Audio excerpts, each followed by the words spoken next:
Saudara-saudariku terkasih, Pace e Bene. Injil Markus pasal 12 ayat 13 sampai dengan 17 yang ditawarkan kepada kita untuk kita renungkan pada hari ini.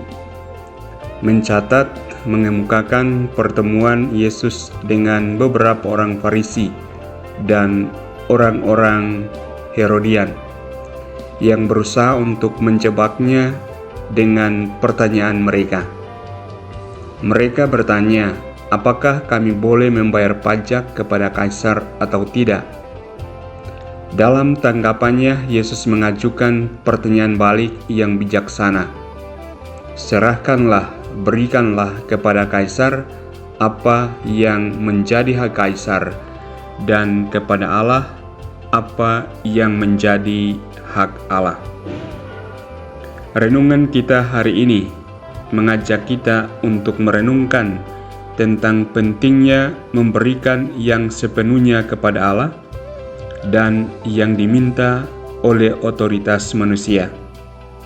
Yesus dengan bijaksana mengajarkan prinsip yang sangat relevan bagi kehidupan kita saat ini.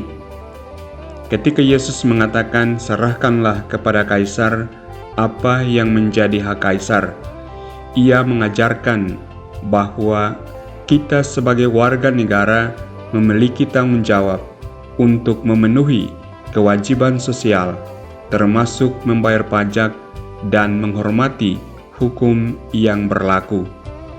Dalam hidup kita sehari-hari, kita harus menjadi warga yang bertanggung jawab dan taat pada peraturan-peraturan yang ditetapkan oleh pemerintah yang sah. Namun Yesus juga mengatakan, serahkanlah kepada Allah apa yang menjadi hak Allah. Dalam konteks ini, kita dipanggil untuk memberikan yang sepenuhnya kepada Allah. Apa yang dimaksud dengan memberikan yang sepenuhnya kepada Allah? Ini berarti memberikan seluruh hidup kita kepadanya, mengasihinya dengan segenap hati, jiwa, pikiran, dan kekuatan kita. Memberikan yang sepenuhnya kepada Allah mencakup menghormati dan taat pada perintah-perintahnya, hidup dalam kasih dan kerendahan hati, serta melayani sesama manusia.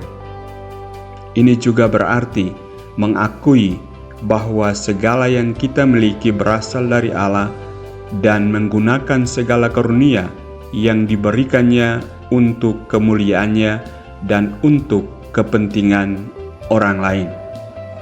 Pertemuan Yesus dengan orang-orang Farisi dan orang-orang Herodian mengingatkan kita akan godaan untuk memisahkan iman kita dari kehidupan sehari-hari. Terkadang kita cenderung membagi hidup kita menjadi bagian dunia dan bagian Tuhan, di mana kita mempersembahkan waktu dan perhatian kita kepada Allah hanya pada saat-saat tertentu, sementara pada saat-saat lain kita lebih fokus pada kesenangan duniawi dan kepentingan pribadi. Namun Injil Markus mengingatkan kita bahwa kita harus memberikan yang sepenuhnya kepada Allah dalam segala aspek kehidupan kita. Imamat universal umat beriman menuntut kita untuk menjadi saksi Kristus dalam segala situasi, baik di tempat kerja, di rumah, di komunitas kita, maupun dalam hubungan kita dengan sesama. Melalui Injil Markus, Yesus mengajak kita untuk mengevaluasi sikap dan tindakan kita.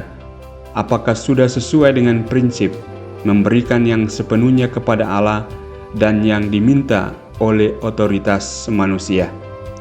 Marilah kita merenungkan bagian kita dapat hidup sebagai murid Kristus marilah kita merenungkan bagaimana kita dapat hidup sebagai murid Kristus yang setia, menghormati hukum manusia, dan tetap memprioritaskan hubungan kita dengan Allah. Ya Allah, berilah kami kebijaksanaan dan kerendahan hati untuk memberikan yang sepenuhnya kepadamu dan menjalankan kewajiban sosial kami. Tunjukkanlah kami jalan yang benar dan bantu kami hidup sebagai saksi-saksi-Mu di dunia ini. Tuhan memberkati-Mu.